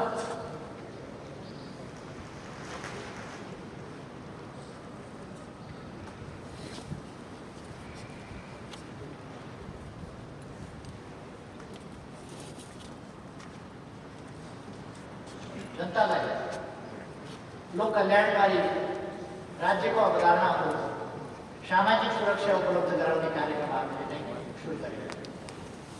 संविधानको समाजवाद उन्मुख प्रावधानहरू अहिले सामाजिक सुरक्षाको दायरा बढाइएको छ। विभिन्न 8 प्रकारका सामाजिक सुरक्षा भत्ता पाउनेको सङ्ख्या 5 लाखले थप गई 30,60,000 मासिक रु 100बाट सुरु गरिएको ज्येष्ठ नागरिक सामाजिक सुरक्षा भत्ता दैनिक रु 100 मासिक रु 3,000 पुर्याइएको छ र यसको दायरा पनि विस्तार गरिएको छ। सबै ज्येष्ठ नागरिकको लागि 1 लाखसम्मको निःशुल्क स्वास्थ्य बिमा व्यवस्था गरिएको छ। सामाजिक सुरक्षामा बस अन्य निवृत्तिकरण कोष आबद्ध भएकाहरूले पनि सहभागी हुन पाउने गरी नागरिक लगानी कोष मार्फत थप नागरिक पेन्सन कार्यक्रम समेत कार्यान्वयनमा ल्याइएको छ। स्वास्थ्य बिमा थप 37 सहित 28बाट 65 जिल्लामा विस्तार भएको छ। स्वास्थ्य बिमा पुगेका स्थानीय तहको सङ्ख्या 377 थप भई 636 पुगेको छ। स्वास्थ्य बिमा गर्ने जनसङ्ख्या 12,40,000बाट बढेर 25,10,000 पुगेको छ। नयाँ युगको सुरुवातको रूपमा श्रमिकहरूका लागि 2075 मङ्सिर 11 गते योगदानमा आधारित सामाजिक सुरक्षा योजना राष्ट्रिय अभियानको रूपमा मैले नै प्रारम्भ गरेको थिएँ। 76 साउन 1 गतेदेखि कार्यान्वयनमा ल्याइएको यस योजनाबाट श्रमिकको आर्थिक भविष्य सुनिश्चित हुन्छ। रोजगारदाताहरू समेत सम्भावित जोखिमबाट सुरक्षित हुन्छ। यस योजनाबाट रोजगारदातासँगको साझेदारी आफैले गरेको योगदानका आधारमा सक्रिय उमेरका सबै नागरिकलाई काममा हुँदा विभिन्न प्रकारका बिमा योजनाबाट लाभ दिने र कामबाट बाहिर सेवानिवृत्त भत्ता उपलब्ध गराइन्छ।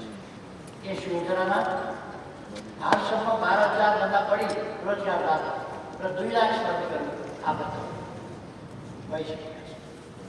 सरकारले हालसाल 30,000भन्दा बढी दैनिक ज्यालादारी र करारमा कार्यरत श्रमिकहरूलाई पनि यसै योजनामा सामेल गर्ने निर्णय गरेको छ। श्रमिकको न्यूनतम पारिश्रमिक 39% वृद्धि गरिएको छ। राष्ट्र सेवक कर्मचारीको पारिश्रमिकमा सर्वदर 20% वृद्धि गरिएको छ।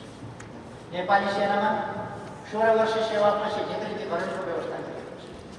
द्वन्द्वमा घाइते हुनेका लागि निःशुल्क उपचारको व्यवस्थाका साथ विभिन्न आन्दोलन र सङ्घर्षका योद्धाहरूलाई सम्मान र परिचय पत्रको व्यवस्था गर्ने निर्णय गरिएको छ। सुशासन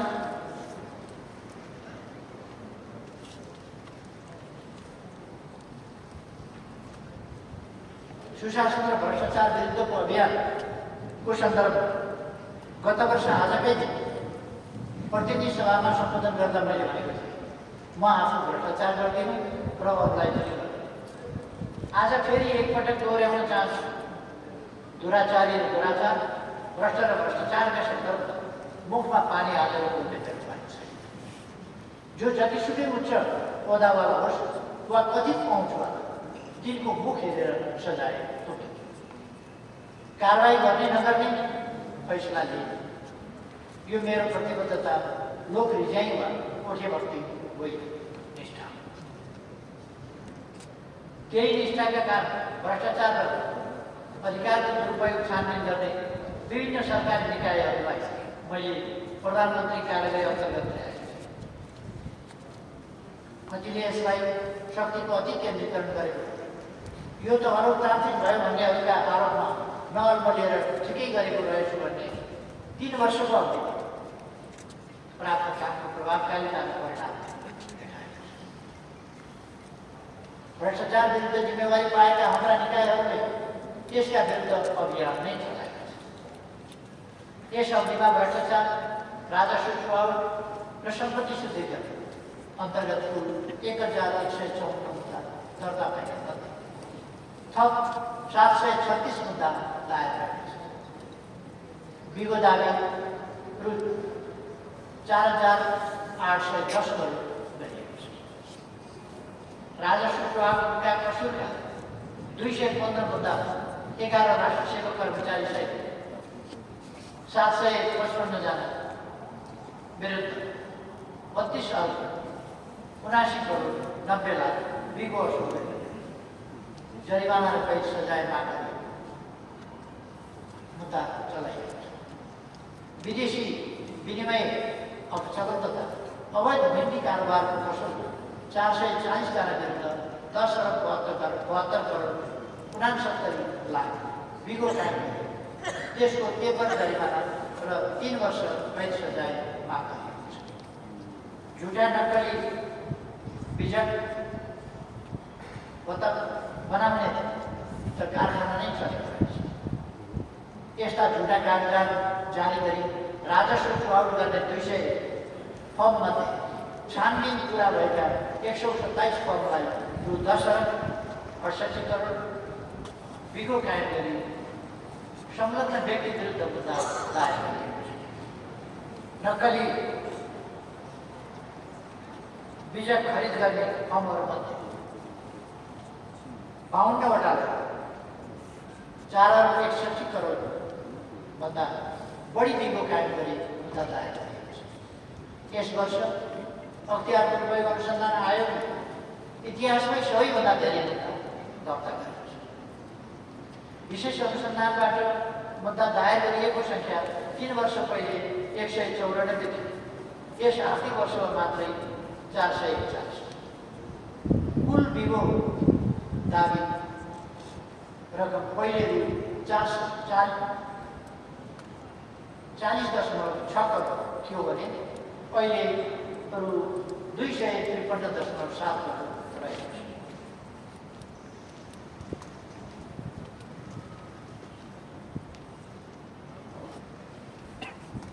यस अवधिमा सरकारी सम्पत्ति फिर्ता ल्याउन चलाइएको कारवाही अन्तर्गत सिरा, सर्लाही र बर्दिया जिल्लाका 301 बिघा सार्वजनिक जग्गा फिर्ता गरिएको छ।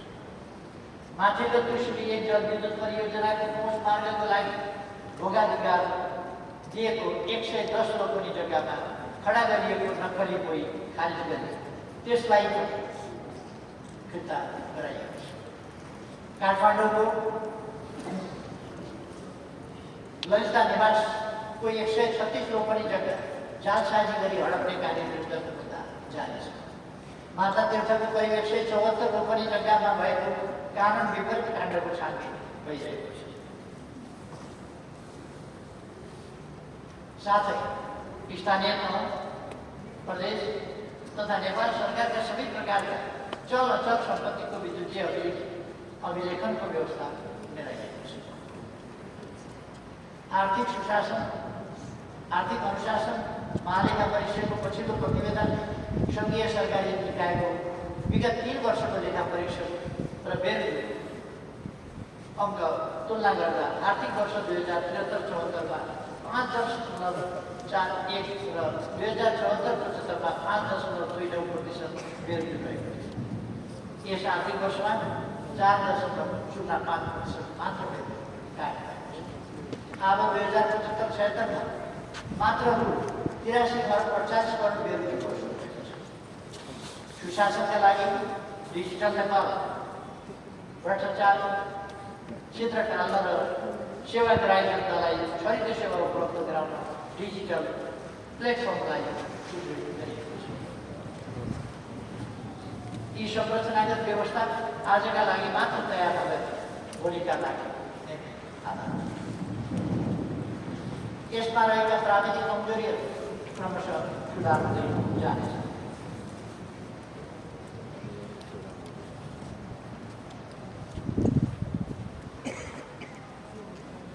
सरकार जनगुनासोको शीघ्र व्यवस्थापन गर्छु। नयाँ रिपोर्टको लागि हेर्नु सरकार डिजिटल प्रणाली सञ्चालनमा ल्याइएको छ।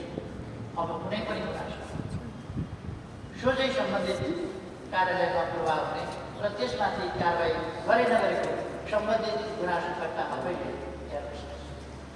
नेपाली पोर्टल अध्यागमन कार्यालयमा अत्याधुनिक प्रविधिको आवागमन रेकर्ड प्रणाली विकास सञ्चालनमा ल्याइएको छ। यस प्रणालीलाई सुरक्षा निकाय, हवाई यात्रा प्रणाली लगायत अन्य प्रणालीसँग अन्तराबद्ध गरी सीमा सुरक्षा व्यवस्थापन बनाइएको छ। यसै प्रणाली मार्फत अनलाइन भिसा, ई भिसाको पनि सुरुवात गरिएको छ। अनुगमन पोर्टल आर्थिक वर्षमा तर्जुमा गरिएका नीति कार्यक्रमहरूको अनुगमन तथा प्रगति मापन गर्न विगत 3 वर्षदेखि अनुगमन पोर्टल सञ्चालनमा ल्याइएको छ। यस प्रणालीमा सरकारको नीति कार्यक्रममा उल्लेख भए बमोजिम कामहरूको अनलाइन अध्यावधिक गरिन्छ र हरेक सरकारवाला निकायको दैनिक प्रगतिको प्रत्यक्ष यसलाई प्रधानमन्त्री तथा मन्त्री परिषदको कार्यालयमा रहेको अत्याधुनिक एक्सन रुमबाट थप्न ल्याइएको छ। पब्लिक एक्सेस पोर्टल मालपोत कार्यालयहरूमा आम नागरिकले खेप्नु परेको समस्या कम गर्न ती कार्यालयहरूका किताबी अभिलेखलाई विद्युतीयमा रूपान्तरण गरी आम नागरिकलाई सेवामा सोझै पहुँच दिइएको छ। आम नागरिकको प्रत्यक्ष सरकार रहने तथा सेवा प्रवाहमा झन्झट साथी खेप्नु पर्ने सरकारी सेवाहरूको पहिचान गरी घरैबाट सेवा लिन सकिने नागरिकहरूको परीक्षण सुरु गरेको छ। यो एप्स हालसम्म 4,50,000 भन्दा बढी पेटाउन गरिसकेको छ। 3,500 भन्दा बढी नागरिक घरमै बसी प्यान नम्बर लिइसकेको छ। अब तुरुन्तै मालपोत यातायात सवारी नवीकरण दस्तुर जस्ता झन्झटिला सेवाहरू यसै एप्समा देखिन्छ। राष्ट्रिय परिचय पत्र, विद्युतीय सेवा प्रवाहको मेलबन्ध राष्ट्रिय परिचय पत्र प्रणाली सञ्चालनमा आइसकेको छ। अहिले देशव्यापी अभियान मार्फत नागरिक दर्ता कार्यक्रम जारी छ। हालसम्म 16 लाख नागरिकले यसमा आफूलाई दर्ता गरिसकेका छन्। आगामी आर्थिक वर्षमा 1 करोड नागरिकलाई यसमा दर्ता गर्ने लक्ष्यका साथ राष्ट्रिय अभियान जारी छ। अनलाइन श्रम स्वीकृति प्रणाली मार्फत वैदेशिक रोजगारीको क्षेत्रमा नागरिकले खेप्नु परेको शासन कम गर्न अनलाइन श्रम स्वीकृति प्रणाली सञ्चालन ल्याइएको छ। हाल दैनिक 500 नागरिक यो सेवा लिइरहेका छन्।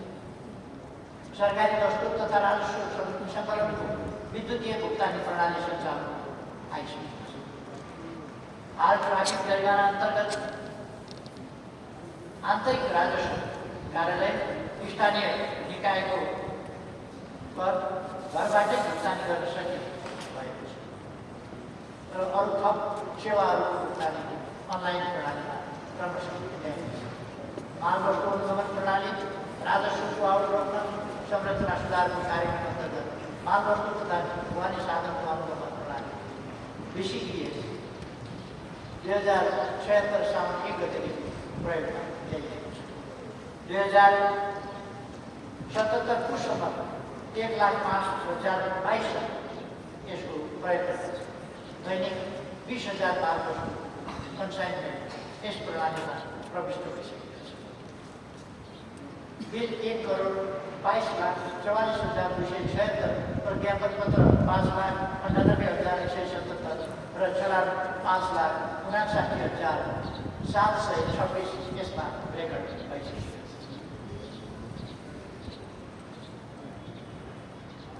शान्ति सुरक्षा र राष्ट्रिय एकताको सन्दर्भमा अहिले राष्ट्रिय सुरक्षाको समग्र पक्ष सामान्य र समस्या रहेछ। वर्षौँदेखि अपराधका घटनामाथि छानबिन भएको छ। अपराधीहरू कानुनको कठघरामा होइनन् र कानुन बमोजिम सजायको बाध्यता। यसबिचमा बलात्कार र महिला हिंसाका केही दुःखद घटना घटेका छन्।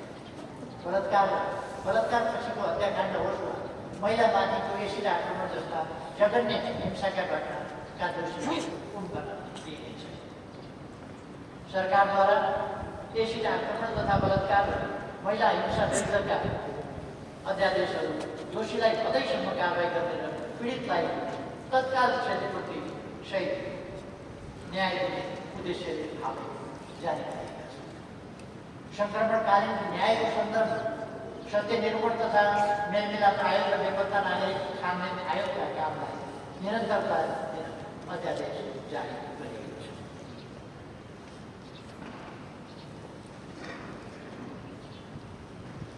यसै अवधिमा छुट्टै राज्यको माग सक्रिय स्वतन्त्र मधेस गठबन्धनलाई राजनीतिक मूलधारमा ल्याइएको छ। द्वन्द्वरत पक्षहरूसँग राजनीतिक वार्ता गरी द्वन्द्व न्यूनीकरण गरिएको छ।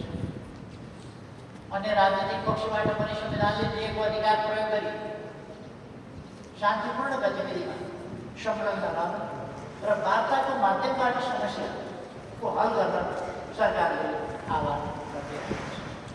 गत वर्ष संसदमा सम्बोधन गरिरहँदा मैले सीमा विवादको विषयमा राष्ट्र एक ठाउँमा आएको छ। राष्ट्रले दिएको यो जिम्मेवारी सरकारले गम्भीरतापूर्वक लिँदै मातृभूमिको रक्षा गर्छ। संवादका माध्यमबाट सीमा समस्याको समाधान गर्न र अतिक्रमित नेपाली निवास फिर्ता ल्याउन सरकार दृढता र सक्रियताका साथ लाग्यो।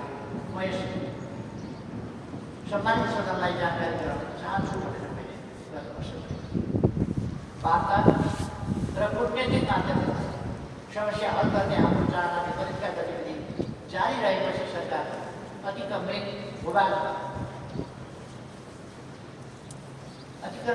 समेत सामेल गरेर नयाँ राजनीतिक र प्रशासनिक नक्सा जारी गर्ने घोषणा चालु आर्थिक वर्षको नीति कार्यक्रम नक्सा जारी मात्र गरेर निशान छापमा नयाँ नक्सालाई समावेश गर्ने संसदमा संविधान संशोधनको प्रस्ताव पनि प्रस्तुत गर्यो।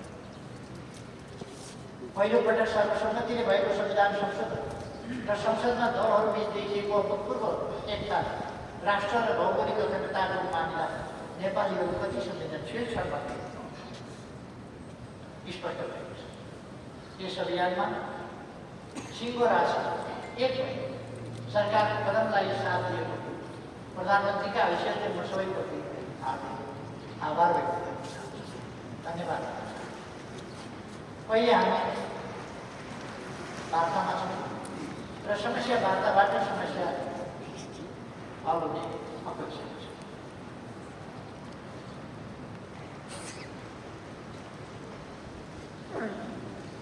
त्यसै गरेर अन्तर्राष्ट्रिय क्षेत्रमा हामीले केही महत्त्वपूर्ण उपलब्धिहरू हासिल गरेका छौँ। आफ्नो भूमिका पहिचान परिचय र प्रभाव विस्तार गरेको कारण यस 3 वर्षको अवधिमा नेपाल अन्तर्राष्ट्रिय क्षेत्र र सङ्घ संस्थामा देखिने सुनिने बोलाइने र पत्याइने मुलुकको रूपमा स्थापित भएको छ। नेपालको नारा नै छ सबैसँग मित्रता छैन कसैसँग विश्वास।